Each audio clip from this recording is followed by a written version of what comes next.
पति ब्रह्मचारी में आने वाला है काफी बड़ा ट्रैक, क्योंकि होने वाली है ईशा की मां का एंट्री और एक काफी बड़ा सच आएगा पूरे घर वालों के सामने, जो कि 25 साल पहले का सच होगा। तो क्या है नया अपडेट, आइए आपके साथ भी शेयर करते हैं। तो पति ब्रह्मचारी इन दिनों काफी बड़ा ड्रामा और एंटरटेनमेंट का तड़का दिखा रहा है और गुलाब सिंह ने अनाउंस कर दिया है कि वह अब करेगा शादी, जिसके वजह से पूरे घर वाले दुल्हन को देखने के लिए काफी ज्यादा एक्साइटेड है।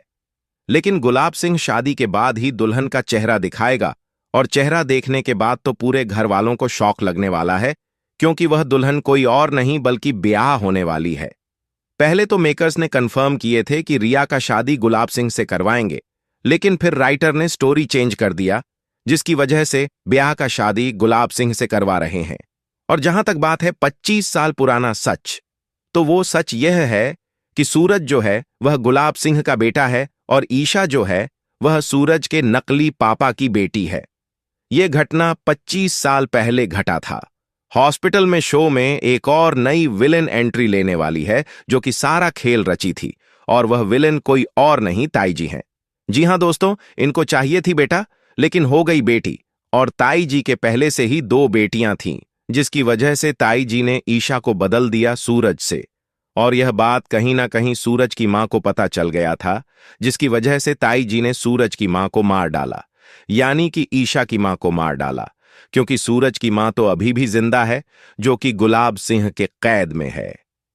ईशा के सामने गुलाब सिंह ने ब्याह का हाथ थामा और सूरज यह देखकर दंग रह गया। यह आप क्या कर रहे हैं? सूरज की आवाज कांप गई। पूरी हवेली में सन्नाटा पसर गया। हर चेहरा हैरान। शादी का माहौल, लेकिन हवेली में एक अनदेखा तूफान। गुलाब हवेली आज जगमगा रही थी, फूलों की खुशबू, शहनाई की धुन और मेहमानों की भीड़। लेकिन इस शोर के बीच एक कमरा ऐसा था जहां खामोशी चीख रही थी। सजी धजी बिंदियां आईने में खुद को देख रही थीं, लेकिन उसके चेहरे पर दुल्हन वाली खुशी नहीं, एक खूनी चमक और क्रूर मुस्कान थी। आईने में अपने अक्स को देखकर वह फुसफुसाई, ईशा, आज से तू मुझे अपनी मां बुलाएगी। तूने जितना दर्द दिया है उसका हर कतरा मैं लौटा दूंगी, ब्याज सहित। उसी वक्त कमरे का दरवाजा खुला। गुलाब सिंह अंदर आए, चेहरे पर बेचैनी। सब तैयार है ना बिंदिया?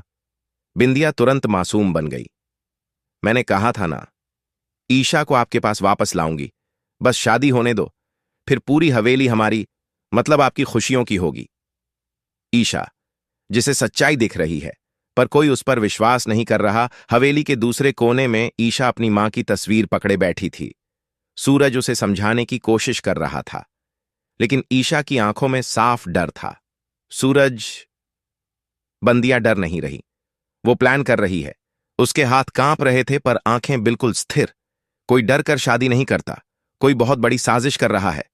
सूरज ने आह भरी, ईशा, तुम बस ज्यादा सोच रही हो। ईशा ने गुस्से से कहा, तुम नहीं जानते, वो कुछ बड़ा करने वाली है। आधी रात बंदिया का असली रूप 12 बजे पूरी हवेली सो गई, पर बंदिया नहीं। वह खिड़की खोलकर फोन पर बोली, सब सेट है, शादी होते ही हवेली हमारी। पहले ईशा सूरज को अलग करो, फिर गुलाब सिंह को मेरे इशारों पर नचाना है। स्पष्ट था, बंदिया अकेली नहीं, कोई बहुत बड़ा और खतरनाक शख्स उसके साथ था। ईशा का शक सच में बदलता हुआ। अगली दोपहर ईशा पानी लेने किचन में गई। उसे बंदिया की फुसफुसाहट सुनाई दी, वो ईशा बहुत होशियार है, पहले उसे सूरज से अलग करो, फिर सूरज खुद हमारे हाथ आ जाएगा। ईशा के पैरों तले जमीन खिसक गई। वह दौड़कर सूरज के पास गई, सब बताया, पर सूरज ने फिर यकीन नहीं किया। तुम बस उसे पसंद नहीं करती, इसलिए हर बात में शक लग रहा है। ईशा चीख पड़ी, सूरज, मैं अपने कानों से सुनकर आई हूं। लेकिन सूरज चुप रहा। हल्दी की रस्म, जहां बंदिया ने अपना पहला दांव खेला, रस्में चल रही थीं, माहौल खुशियों से भरा था। तभी बंदिया चीखी, मेरा पुश्तैनी नेकलेस चोरी हो गया। वह रोते रोते अचानक ईशा का हाथ पकड़ लेती है, तुम थी मेरे पर्स के पास, तुमने ही चुराया है। पूरा माहौल ईशा के खिलाफ हो गया। सूरज समझाने की कोशिश करता रहा, पर बंदिया ने अपनी एक्टिंग से सबको यकीन दिला दिया। ईशा अकेली पड़ गई। बंदिया, जिसने अभी सिर्फ पहला वार किया है। रात में बंदियां अपने कमरे में अकेली हंस रही थी। टेबल पर वही चोरी हुआ नेकलेस रखा था। वह फुसफुसाई, पहला कदम पूरा।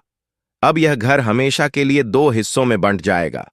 उसकी आंखों में एक ऐसा अंधेरा था जो साफ बता रहा था कि असली खेल अभी शुरू हुआ है।